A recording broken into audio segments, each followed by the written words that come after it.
কারণ সুদের ওয়াজ কইরা এক জায়গার মধ্যে আমার চাকরি খাইছি।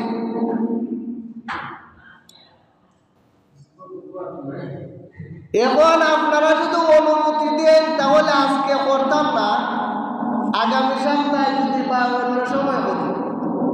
এই আয়াতের দুইটা অংশ আছে, একটা হলো ব্যবসা আর একটা হলো সুদ। আমার চাকরি আর আনার দরকার নাই, সুদের ওয়াজ আজকে করতাম না, আজকে খালি প্রথম অংশটা করব। আহাল্লাল বায়া, ব্যবসার ওয়াজ করব। আহাল্লাল বায়া ওয়া হারামার রিবা, আল্লাহ ব্যবসাকে হালাল করে দিয়েছেন, সুদকে হারাম করে দিয়েছেন। ও দুনিয়ার মানুষ রে, চাকরি খাওয়াটা বড়ই সহজ। কেন খায় এটারও আলামত আছে। আপনি সারা জীবন দেখা গেল হারাম পথে চলছেন, হারাম পথে ব্যবসা করছেন, হারাম পথে ইনকাম করছেন। 30 বছর 40 বছর আপনি হারামি কাজের মধ্যে জীবনটা শেষ করে দিয়েছেন। হারামি টেকাইদা তুমি হজ কইরা মনে করলাই আমি মনে হয় হজ করার সঙ্গে সঙ্গে আল্লাহ আমারে মাফ করে দিবেন। শেষ পয়সা হজে যায়, তারপরে হজ থেকে আসার পরে অনেকে হয় তাহলে তো হাজি সাহেব হজ থেকে আসছেন, তাহলে মসজিদের দায়িত্বটা ওনারে দেওয়া যাক। উনি সারা জীবন হারামি কাজ করছেন, আর শেষ বয়সে মসজিদের দায়িত্ব লইছেন। এখন ইমাম সাহেবের চাকরি খাই বানাতে কিতা করবা? উনি তো হারাম খাইয়া অভ্যাস, সারা জীবন হারাম ব্যবসা করছেন, হারাম পথে চলছেন। হজ কইরা দেখা যায় উনি বালা মানুষ, পবিত্র মানুষ হতে চান, কিন্তু আল্লাহ পাক রব্বুল আলামিন কোন হারাম জিনিস আল্লাহর দরবারে কবুল হবে না। বড়ই কঠিন সাবজেক্ট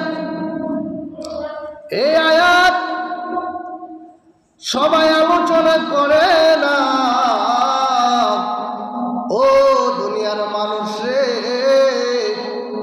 তোমার চাকরি বাঁচানোর জন্য তুমি আল্লাহর হক নষ্ট করলাই, মানুষের হক নষ্ট করলাই। এমনও হতে পারে রে, অনেক ঘটনার মধ্যে দেখেছি অনেক মানুষ সুদ খাইত, কিন্তু একজন মানুষের ওয়াজের কারণে এমন পরিবর্তন হয়ে আল্লাহর ওলি হয়ে গেছে। তাহলে মানুষের বুঝতে হবে শুধু এই বিষয় নয়, নামাজ থেকে ধরে ইসলাম থেকে শুরু করে সব বিষয়টা ওই আল্লাহ আমাদেরকে জানিয়ে দিয়েছেন। কিন্তু আমরা নামাজ পড়তাম, জানি বুঝি, কিন্তু পড়ি না। রোজা রাখতাম কিন্তু রাখি না। ধন সম্পদ আছে কিন্তু হজ করি না। ধন সম্পদ আছে যাকাত দেই না। এগুলা হলে আমাদের ব্যর্থতা, এইগুলা আমাদের কপাল খারাপ। কপাল খারাপের জন্য আল্লাহ পাক রব্বুল আলামিন তোমার জন্য জাহান্নাম সৃষ্টি করে রেখেছে। আল্লাহ পাক রব্বুল আলামিন পবিত্র কালামে পাকে ঘোষণা করে দিয়েছেন, আহাল্লাল বায়া ওয়া হারামার রিবা, আমি ব্যবসাকে হালাল করে দিয়েছি, সুদকে হারাম করে দিয়েছি। ও দুনিয়ার মানুষ, একটা টাকা হারাম যদি খাও, একটা টাকা হারাম খাইয়া যে খাবারগুলা তুমি খাইলাই, এই খাবার পেটের মধ্যে যতক্ষণ পর্যন্ত থাকবে, তুমি আল্লাহর দরবারে যদি প্রার্থনা করো, চোখের পানি পেলে পেলে যদি তুমি প্রার্থনা করো, আল্লাহ পাক রব্বুল আলামিন তোমার মোনাজাত কবুল করবেন না। হাদিস শরীফের মধ্যে এসেছে, যে ব্যক্তি হারাম খাইয়া তার শরীরের মধ্যে গোশত বানাইল, এই গোশতটা জাহান্নামের আগুনে জ্বলবে। এ হারাম খাইয়া গোশতটা বানাইছে, এই গোশতটা জাহান্নামের আগুন দিয়ে আল্লাহ জ্বালাইবা।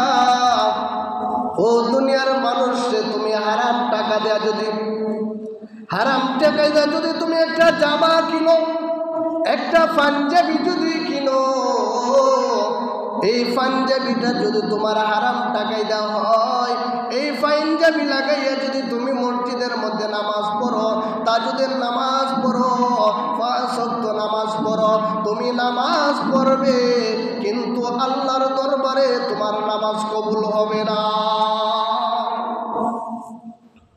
তুমি একদিন হারাম খাইছো, একদিন হারাম খাওয়ার কারণে আল্লাহ পাক রব্বুল আলামিন 40 দিন পর্যন্ত তোমার দোয়া আল্লাহর দরবারে কবুল হবে না।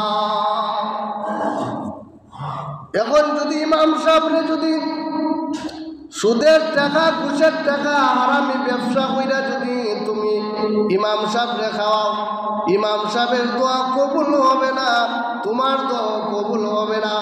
কইবা ইমাম সাহেব কি দোয়া করলা, আমার কাজ তো হয় নাই। হারাম খাওয়াইছো, এখন আবার চাইতেছ দোয়া কবুল হইতো, ওই বনি হইতো না। তাহলে কি করতে হবে? হালাল খাইতে হবে। হালাল যদি খাও আর হালাল খাইয়া যদি তুমি আল্লাহকে আল্লাহ বলে ডাকো, আল্লাহ ডাকতে দেরি হবে, আল্লাহ সাড়া দিতে দেরি হবে না। ব্যবসা এমন একটা জিনিস, ব্যবসা নবী করেছেন, সাহাবা কেরাম করেছে, বর্তমানেও ব্যবসা আছে।